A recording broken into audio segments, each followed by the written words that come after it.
De Carol Weller a Henry Nouwen, Isso Não É Uma Carta Póstuma. Texto escrito por mim, Bóbilis Botelho, publicado no Observatório Evangélico.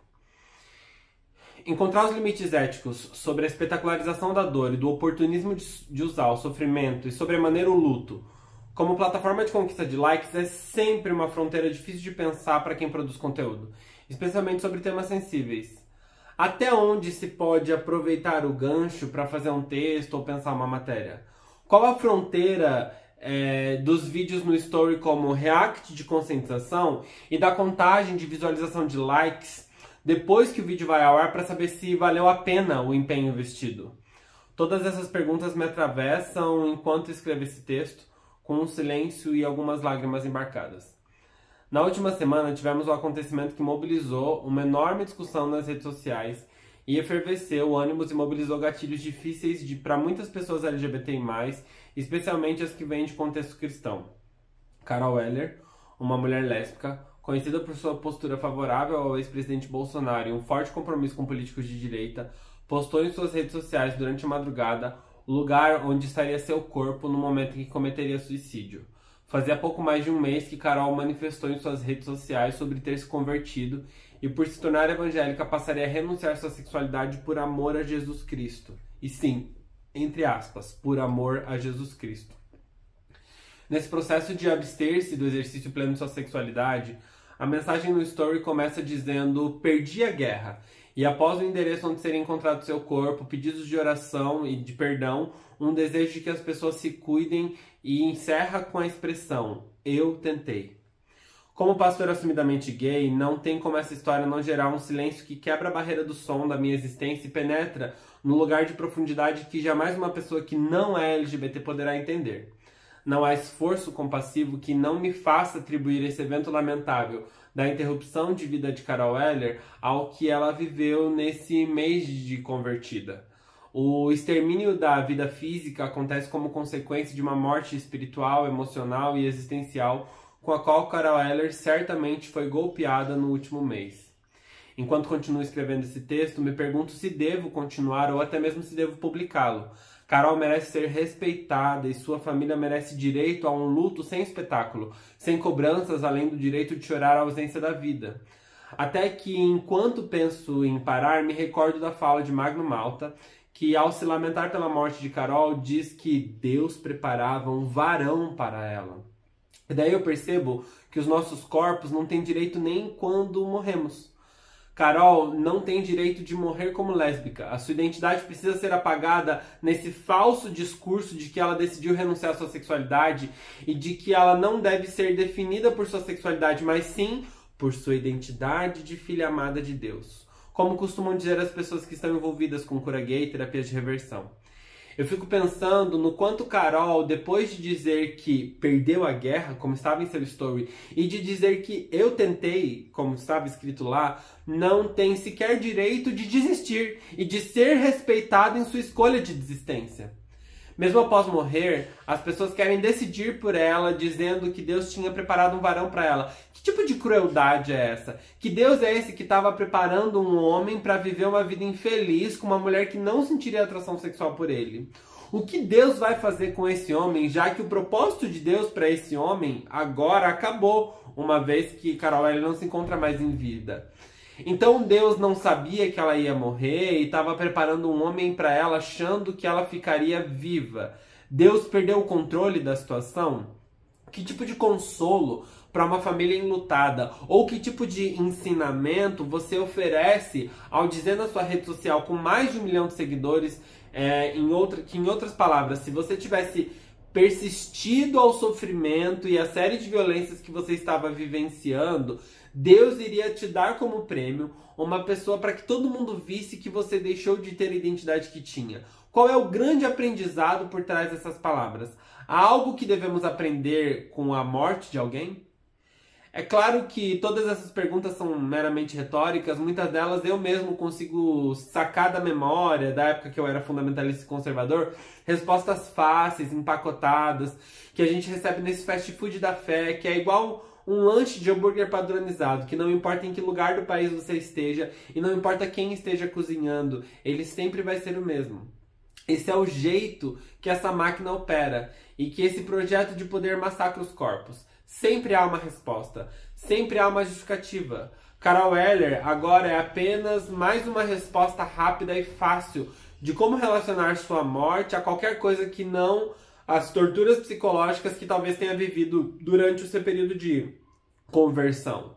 É mais fácil acreditar e afirmar que vida de abusos causou a morte de Carol Eller, como disse Michele Bolsonaro, e ter esse argumento empacotado, pronto e passivamente aceito, sem qualquer tipo de crítica, de pensar numa relação básica de causa e efeito da conversão, das palavras escritas em seus stories e das várias coisas que sabemos que acontece com uma pessoa quando ela renuncia, entre aspas, a sua identidade em nome da fé evangélica.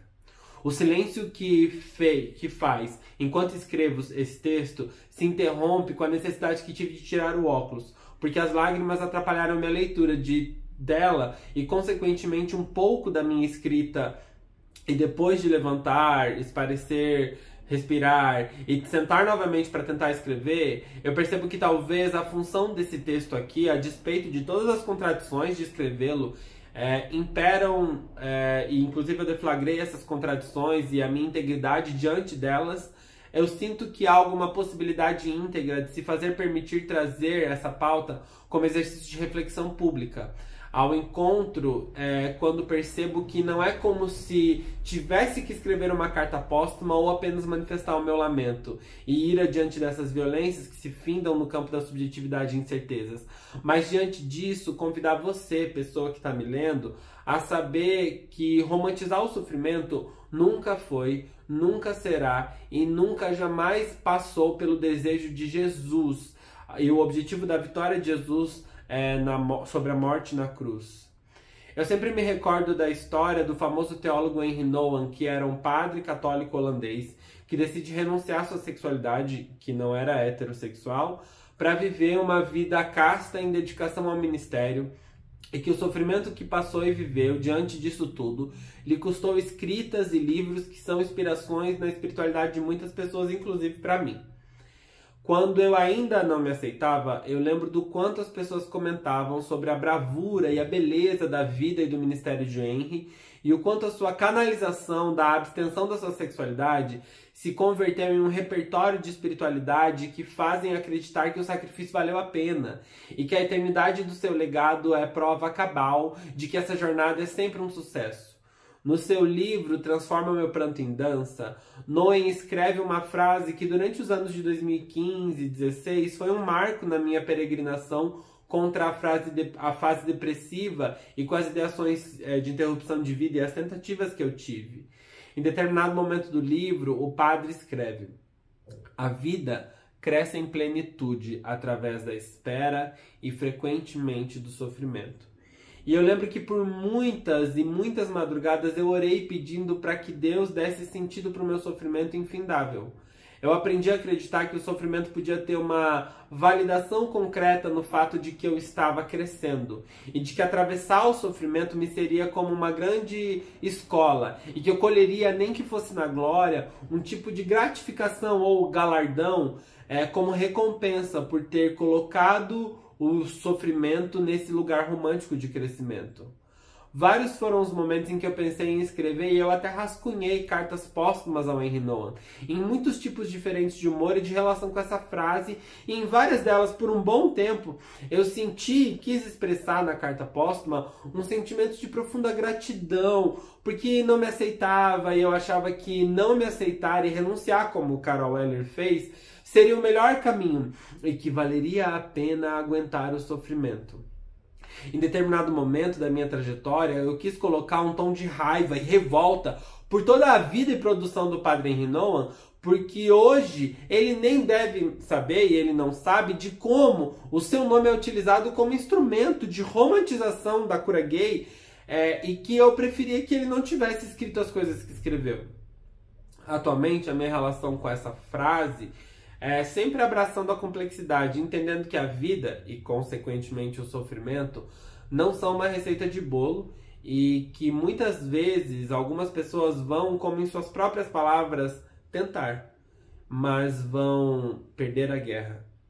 e que, por isso, os sofrimentos não nos devem e não podem ser utilizados como representações do crescimento em plenitude, e eles não podem ser impostos ou colocados de maneira voluntária, apenas aos que nos são inevitáveis. Enquanto achamos que o discurso de sofrimento como escola da vida for justificativa para perpetuar violência e opressão na vida de outras pessoas, nós estaremos inclusive jogando o legado do próprio Henri Nouwen fora e sendo indignos com sua vida e ministério. Eu queria muito que ele soubesse que a mesma medida e intensidade com quem celebra e honra o seu legado e os seus livros que escreveu, e a sua trajetória e dedicação ao que acreditava, eu tenho um profundo lamento pelos sofrimentos que lhe foram impostos e pela vida de sofrimento que lhe outorgaram, sem que ele tivesse a oportunidade de ser livre. Diante das palavras que me custa escrever nesse texto, o que me ocorre de falar com você que está lendo esse texto e me ouvindo falar aqui é que nós precisamos encarar a interrupção de vida de Carol Eller como uma denúncia de que há várias pessoas em sofrimento compulsório causados pelas igrejas e que romantizam estarem em uma guerra que Jesus não pediu que vivessem e que inclusive Jesus venceu em sua vitória sobre a morte. Nós não podemos mais tolerar que a renúncia da identidade LGBTI+, seja tratada como a única alternativa de vida e de experiência da fé cristã. Isso é perverso, doloroso e tem matado muita gente. E é uma morte que não gera provas e que pode facilmente ser desviada das suas responsabilidades de quem a gera, uma vez que a vida violada não terá direito de defesa por si só e que as pessoas vão usar isso a seu favor para falarem as atrocidades que quiseram, como eu já citei nesse texto. Vários são os versículos bíblicos que me ocorrem de citar nesse texto, e eu confesso que eu pensei de fazer isso, inclusive para trazer uma pretensa robustez, para quem lê não achar que é mera filosofia. Mas de tudo que eu posso tentar reivindicar para concluir esse texto, que talvez tenha sido o mais difícil do ano, me resta confirmar que a Bíblia diz em Romanos 8, quando afirma que, pois, estou convencido que nem a morte nem a vida, nem anjos nem demônios, nem o presente nem o futuro, nem quaisquer poderes, nem altura nem profundidade, nem qualquer outra criação será capaz de nos separar do amor de Deus que está em Cristo Jesus, nosso Senhor. Nem a morte, nem o que tentaram dizer diante da morte de Carol será suficiente para separá-la do amor de Cristo. E por isso, qualquer tentativa desleal de regulação sobre a possibilidade do seu corpo, vivo ou morto, acessar o Cristo, só pode ser fruto do maligno. Quando eu fiz o meu trabalho de conclusão de curso no bacharelado em Geografia na Universidade Federal do Paraná, na dedicatória da página 4 eu escrevi uma frase que se faz cada vez mais viva em momentos de deflagração de violências como esse. Dedico este trabalho à minha vida e ao meu ministério, a cada jovem LGBT que está dentro do armário que a Igreja Evangélica os colocou, tal qual estive um dia. Enquanto vocês não puderem sair, continuarei gritando vossos nomes. Vocês são imagem e semelhança de Deus. Imago Dei.